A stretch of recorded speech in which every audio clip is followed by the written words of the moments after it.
بسم اللہ الرحمن الرحیم نحمد و نصلی علی رسول الکریم۔ السلام علیکم ورحمۃ اللہ وبرکاتہ۔ ہمارا یوٹیوب چینل انکل باتونی آج بھی مغیبات کی لائن سے ایک عنوان لے کے آیا ہے۔ جیسے کہ پہلے عرض کیا گیا تھا کہ مغیبات سے مراد وہ عقائد ہیں جن کا تعلق یعنی غیب کی چیزوں سے ہے، جیسے نماز ہے، روزہ ہے، حج ہے، زکوٰۃ ہے۔ یہ تو ہم فزیکلی دیکھتے ہیں، اپنے ہاتھ سے کرتے ہیں، لیکن اس پہ یقین رکھنا کہ قبر میں کیا سوالات ہوں گے، حشر میں کیا سوالات ہوں گے، قبر حشر پہ یقین رکھنا، جنت دوزخ پہ یقین رکھنا، جن کو ہم نے دیکھا نہیں لیکن خبر ہے کہ ایسا ہے، اور یہ خبر مصدقہ ہے، حق و سچ ہے، نبی پاک صلی اللہ علیہ وسلم کی بتلائی ہوئی ہے، قرآن پاک کے اندر اس کے ارشادات موجود ہیں، تو یہ سب مغیبات میں آتا ہے۔ اس پہ یقین بنانا اور اس پہ یقین رکھنا ہمارے ایمان کا حصہ ہے۔ اگر ہم اس پہ یقین نہیں کریں گے ہم ایمان سے محروم ہو جائیں گے۔ تو حشر کے دن یوں فرمایا کہ زمین اس شخص کے پاؤں کو چھوڑے گی نہیں جب تک کہ وہ 4 سوالوں کے جوابات نہ دے دے۔ کچھ روایت میں 5 کہتے ہیں، وہ اس طرح سے کہتے ہیں کہ کچھ لوگوں نے 2 سوالوں کو 1 سوال بنا کر پیش کیا ہے تو اس لیے وہ 4 کہتے ہیں، ورنہ سمجھو کہ 5 ہیں۔ بہرحال تو اور اللہ جل شانو بنفس نفیس خود بندے سے پوچھیں گے، اللہ کمی بیشی معاف فرمائے۔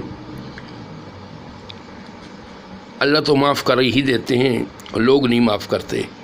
ذرا سی زبان سلپ ہو جائے، کوئی سلپ آف ٹنگ ہو جائے تو فوراً کفر کا فتویٰ لگ جاتا ہے۔ بھائی ذرا تھوڑا صبر سے کام لیں۔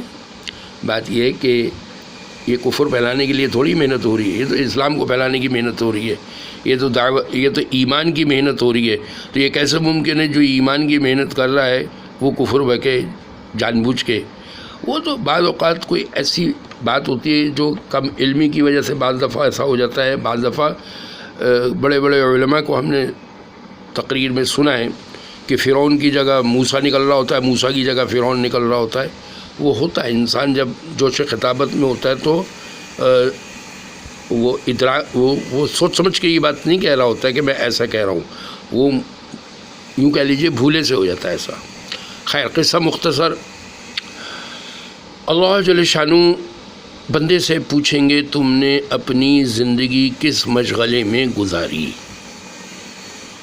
یہ پورا کا پورا معاشرتی سوال ہے، معاشی سوال بھی آنے والا ہے، لیکن یہ یعنی کہ پوری کی پوری زندگی تم نے کیسے گزاری؟ اگر تم نے سیاست کری تو وہ کیسے کری ہے؟ اگر تم نے 100 کے گزاری، جو بھی وٹ ایور، الگ الگ جزیات میں نہیں پوچھا جائے گا، ایک جنرل سا سوال ہوگا کہ تم نے پوری زندگی کس مشغلے میں گزاری۔ اب وہ اپنی زندگی کا حساب دے گا۔ اب ہم اپنے گریبان میں خود جھانک کے دیکھ لیں گے بھئی ہم کہاں کھڑے ہیں، کہ ہماری زندگی کن مشغلوں میں گزر رہی ہے۔ ان مشغلوں کا اظہار اللہ جل شانہ کے سامنے ہم کر پائیں گے کہ نہیں؟ میں بھی اپنے گریبان میں دیکھ لوں گا، آپ بھی دیکھ لیں، سیدھا سا معاملہ۔ جب ہم نیٹ پہ بیٹھ کے عیاش بینی کر رہے ہوں تو اس وقت سوچ لیں کہ یہ سب نوٹ ہو رہا ہے، اور وہاں پہ ہمیں جواب دینا ہوگا کہ ہم نے کس مشغلے میں وقت گزارا۔ تلاوت کے لیے ٹائم نہیں، میں بزی ہوں، نماز کے لیے ٹائم نہیں، میں بزی ہوں، فلاں کے لیے ٹائم نہیں، میں بزی ہوں، لیکن نیٹ کے اوپر 2 گھنٹے گزر جائیں پتہ بھی نہیں چلتا، نہ رات کو نہ دن کو۔ تو یہ سب باتیں سوچنے کی ہیں، یہ ایسا نہیں ہے، سرسری معاملہ نہیں ہے، بہت خطرے میں ہیں ہم لوگ۔ یہ اصل میں سارا چکر کیا ہے، ہمیں جو دھوکہ لگ گیا وہ یہ کہ ہم زندگی گزارنے آئے ہیں، کافر کہہ رہا ہے کہ جیو اور جینے دو، ہم اس کی دم کے پیچھے چل پڑے۔ ارے ہم زندگی گزارنے نہیں آئے ہیں، ہم زندگی کو کھپانے آئے ہیں، آخرت کی زندگی کو بنانے کے لیے۔ ہمیشہ کی جو زندگی ملنے والی ہے مرتے ہی، اس کو بنانے کے لیے آئے ہیں یہاں پہ، وہاں کا خرچہ لینے کے لیے آئے ہیں، وہاں پہ جو چیزیں خرچ ہوں گی وہاں کی کرنسی نیکی ہے، اس نیکی سے اللہ تعالیٰ اپنے فضل سے ہی داخل فرمائیں گے، لیکن نیکی کام آنے والی ہے، وہاں پر نیکی تولی جائے گی، گنی نہیں جائے گی، تولی جائے گی، وزن کیا جائے گا۔ تو نیکی کی فکر کر لیں ہم، اور نیک کام کریں گے تو نیکی آئے گی، برے کام کرنے سے تھوڑی نیکی آتی ہے۔ ہاں برے کاموں میں کمی کر دے تو وہ بھی شاید نیکی کا حصہ بن جائے۔ بہرحال تو اب یہ سوچ لیں ہم بھائی، سوچنے کی بات ہے کہ ہم یہ مشغلہ اپنا سوچ لیں بھئی یہ کس مشغلے میں گزاری، ہماری اگر مسجد میں گزر رہی ہے، نمازوں میں گزر رہی ہے، تہجد میں گزر رہی ہے، اللہ کی یاد میں، مناجات میں گزر رہی ہے، تو اطمینان قلب ہوگا ہمیں۔ اور لیکن اگر ایسا نہیں ہے تو وہ تو وہاں ناقابل بیان ہوگا، کیسے بیان کریں گے؟ لیکن کہتے ہیں کہ بندہ اتنا ظالم ہے وہاں پہ بھی جھوٹ بولے گا، اسی لیے کہتے ہیں کہ بھائی اب بتاؤ کہ کاروبار میں ہمارے یہاں کتنا جھوٹ ہے۔ آپ ایک پلاٹ یا مکان خریدیے یا بیچیے،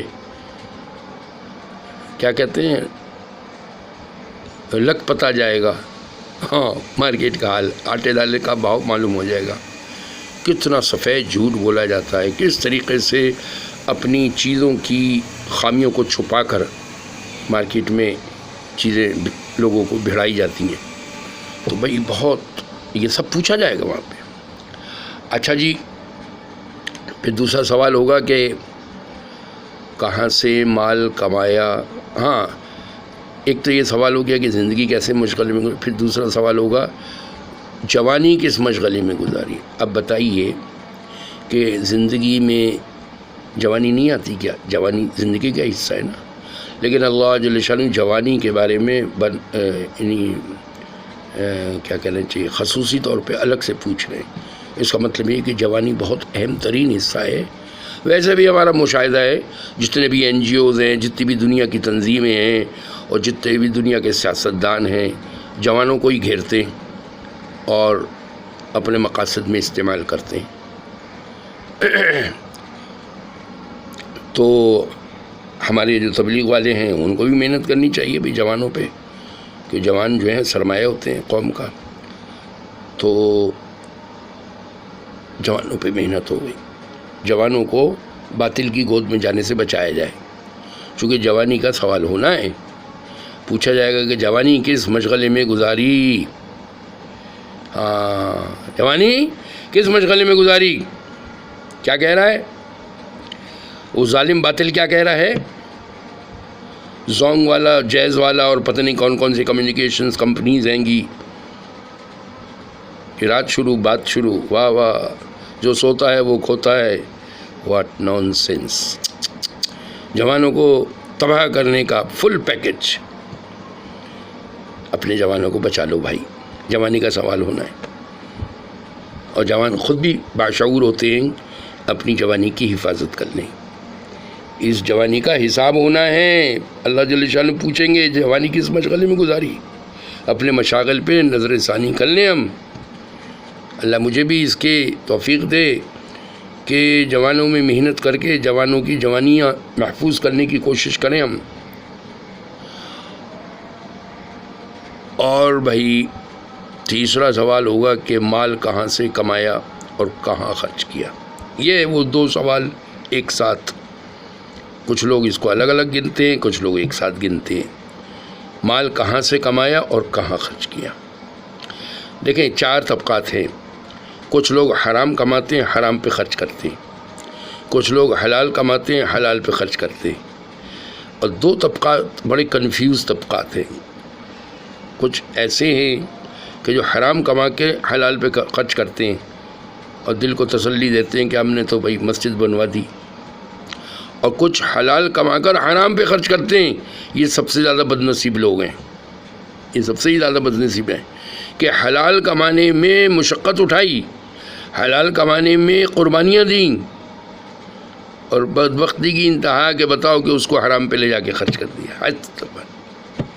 تو بہرحال یہ 4 طبقات ہیں۔ تو اللہ تعالیٰ ہمیں نیک یعنی حلال کمانے والا بنائے اور حلال خرچ کرنے والا بنائے۔ تو بھئی حلال کمانا ہے، حلال پہ خرچ کرنا ہے، اور دونوں کے لیے علماء سے ملتے جلتے رہنا ہے، علماء کے پاس جاتے رہنا ہے، ان سے مسئلے مسائل پوچھتے رہنا ہے۔ اچھا جی، اور اس طریقے سے اس میں زکوٰۃ بھی آ جاتی ہے کہ زکوٰۃ لینے والے بھی اور زکوٰۃ دینے والے بھی دونوں مسئلے کی باریکیوں کو سمجھ لیں۔ اگر زکوٰۃ صحیح جگہ پر نہ دی گئی، صحیح طریقے پہ ادا نہ کی گئی، تو وہ زکوٰۃ ادا نہیں ہوتی اور اس کو دوبارہ ادا کرنا پڑتا ہے۔ مجھے یاد ہے میں بھی چونکہ ایز اے NGO کام کرتا ہوں تھوڑا بہت، تو ایک کسی فیملی کی زکوٰۃ میں لے کر اور کسی جگہ پہ دینے جا رہا تھا، تو رستے میں میری جیب کٹ گئی۔ چھوٹی سی اماؤنٹ تھی، کوئی بہت بڑی نہیں تھی، 3-1 ہزار روپے کی اماؤنٹ تھی۔ تو میں نے ان کو بتایا، چونکہ مجھے یہ مسئلہ الحمدللہ پتہ تھا۔ اگر میں خاموش ہو جاتا، میں کہتا بھئی میں تو ایک نیک کام کرنے کے لیے نکلا تھا اور میری جیب کٹ گئی، تو میرا کیا قصور اس میں بس خاموش ہو جاتا۔ لیکن نہیں، مسئلہ معلوم تھا کہ اس کی زکوٰۃ ادا نہیں ہوئی، کیونکہ یہ جو مستحق تھا اس کے ہاتھ میں نہیں گئی۔ ان کو بتایا گیا، انہوں نے مجھ کو پھر دوبارہ 3,000 روپے دیے، اور وہ پھر 3,000 کی زکوٰۃ ان کی ادا ہوئی۔ تو یہ سب چیزیں پوچھنے کی ہیں۔ لوگ الکساہٹ میں، سستی کی وجہ سے یا اہمیت نہ ہونے کی وجہ سے، بھئی جس طریقے سے نماز کی جگہ کو جا نماز کہتے ہیں، سجدے کی جگہ کو مسجد کہتے ہیں، تو اس طریقے سے زکوٰۃ ادا کرنے کی جگہ کو غریب کہتے ہیں، مستحق کہتے ہیں، مسکین کہتے ہیں۔ عام طور پہ زکوٰۃ ادا کرنے میں جو غلطیاں لوگ کر رہے ہیں وہ یہ کہ ایک تو زکوٰۃ ادا ہی نہیں کرتے ہیں، اس کو ٹیکس سمجھتے ہیں، اس کو اپنی مجبوری سمجھتے ہیں، ادا ہی نہیں کرتے، ان کو پرواہ ہی نہیں اس بات کی۔ جس طرح نماز نہیں پڑھ رہے، اس طرح زکوٰۃ بھی نہیں دے رہے۔ لیکن جو ادا کر بھی رہے ہیں تو ان میں بھی 2 طرح کے لوگ نظر آ رہے ہیں۔ ایک تو وہ لوگ نظر آ رہے ہیں، ایک تو بالکل اوکے ہیں، ان کی بات نہیں کر رہا، جو فالٹی ہیں ان کی بات ہو رہی ہے۔ ایک وہ لوگ ہیں کہ جو زکوٰۃ تو ادا کرتے ہیں لیکن جتلاتے ہیں۔ تو گویا کہ وہ جتلاتے اس انداز سے جیسے وہ انہوں نے اپنی جیب خاص سے یہ اماؤنٹ کسی غریب کو دی ہے، حالانکہ ان کو تو شکر گزار ہونا چاہیے غریب کا کہ بھائی تو نے میری زکوٰۃ لے لی، میری زکوٰۃ ادا ہو گئی، اگر تو نہ ہوتا تو مجھے مارا پھرنا پڑتا۔ تو جس طرح جانماز کی اہتمام ہوتا ہے، عزت و تکریم کا، مسجد کی عزت و تکریم کرتے ہیں، ہم غریب کی، مسکین کی عزت و تکریم کیوں نہیں کرتے؟ وہ ہماری زکوٰۃ ادا ہونے کی جگہ ہے، اس کو تو ہمیں سر پہ بیٹھانا چاہیے، اس کا تو ہمیں شکر گزار ہونا چاہیے۔ ہم اس کو حقارت کی نگاہ سے دیکھتے ہیں، ہم اس کو احسان کی نگاہ سے دیکھتے ہیں کہ جیسے میں نے بہت بڑا احسان کیا تمہارے اوپر۔ اور کچھ لوگ ایسے ہوتے ہیں کہ جو زکوٰۃ ادا کرتے ہیں اور اس کا احترام بھی کرتے ہیں، محبت بھی کرتے ہیں، اور اس کو محسوس بھی نہیں ہونے دیتے کہ ہم نے تمہیں زکوٰۃ دی ہے، محسوس بھی نہیں ہونے دیتے۔ تو بھائی زکوٰۃ ادا کرنا سیکھ لیں، نماز پڑھنا سیکھ لیں، حج کرنا سیکھ لیں، یہ سب چیزیں سیکھ کے کریں گے، صحیح کر لیں گے۔ اچھا جی، تو حلال کمانا ہے اور حلال خرچ کرنا ہے۔ اپنے آپ کو اس سوال کے لیے تیار رکھیں کہ کہاں سے مال کمایا اور کہاں خرچ کیا۔ اچھا دیکھیں، 3 سوال جو ہوئے ہیں اس میں مخاطب کیا گیا ہے شخص کو، یعنی یہ پوچھا گیا کہ کہاں سے کمایا، کہاں، یعنی ایسا ظاہر ہو جیسے کہ اس نے اپنی محنت کری اور اس کے بعد۔ لیکن یہ 4تھا سوال بڑا عجیب ہے، جو تمہارے پاس علم تھا، جو ہم نے تم کو علم دیا، اس پہ عمل کتنا کیا؟ کلپ تو بڑے بڑے بنا لیے، تقریریں تو بڑی بڑی کر لیں، نصیحتیں تو بڑی بڑی کر لیں، بڑے بڑے لیکچر دے دیے، عمل کتنا کیا؟ عمل فیصلہ عمل پہ ہوگا۔ سورہ ملک کی ابتدائی آیتوں میں موت و حیات کا ذکر ہے، اور اس کی دلیل کیا دی گئی ہے، اس کا جواز کیا دیا گیا ہے، تاکہ پرکھا جا سکے کہ کون اچھے عمل کر کے لے کے آتا ہے۔ تو عمل کہیں پہ بھی ذکر آیا ہے ایمان والوں کا، تو ایمان والوں کے ساتھ اعمال صالحہ کا ذکر ضرور کیا گیا ہے۔ خالی ایمان والا ہونا کافی نہیں ہے، اعمال صالحہ کا ہونا بھی ضروری ہے۔ تو بھئی یہ 4 سوالوں کی تیاری کر لیں ہم، ٹھیک ہے نا بھئی؟ یہ 4 سوالوں کی تیاری کر لیں، باقی اللہ اپنے فضل سے نکال دیں گے، پیار سے محبت سے نکال دیں گے، لیکن ہم اپنی تیاری تو کریں نا، اتنے تو بیگانے نہ بنیں، کریں گے نا بھئی انشاءاللہ۔ اللہ تعالیٰ ہم سب کو بھی عمل کی توفیق دے، اور باقی ہماری وہی درخواست دوبارہ ہم ریپیٹ کیے دیتے ہیں کہ بھئی یہ جو محنت ہو رہی ہے، یہ کلپ جو بن رہے ہیں اور یہ پورا یوٹیوب پہ ڈالی جا رہی ہے، اب چونکہ پورا کا پورا کلچر یوٹیوب کا ہوتا جا رہا ہے اور نیٹ پہ لوگ گھسے ہوئے ہیں، تو یہ جو گھسے ہوئے لوگ ہیں انہی کے سامنے سے اگر یہ چیز گزر جائیں، بہت سارے لوگ ایسے ہوتے ہیں کہ جو علماء کے پاس بیٹھنے کا ان کا پر ٹائم نہیں ہوتا، بہت سارے لوگ ایسے ہوتے ہیں کہ جو علماء کے بارے میں مختلف NGOs کی باتوں میں آ کر ذرا تھوڑا سا ان کا مزاج متنفرانہ ہو گیا ہے، تو ایسے لوگوں کو ذرا عوامی انداز میں غیر عالم، چونکہ میں تو جاہل آدمی ہوں، لے مین ہوں، تو ایک غیر عالم ہوں، تو مجھے اگر وہ برا بھی کہے گا تو کوئی فرق نہیں پڑے گا اس کے ایمان پہ،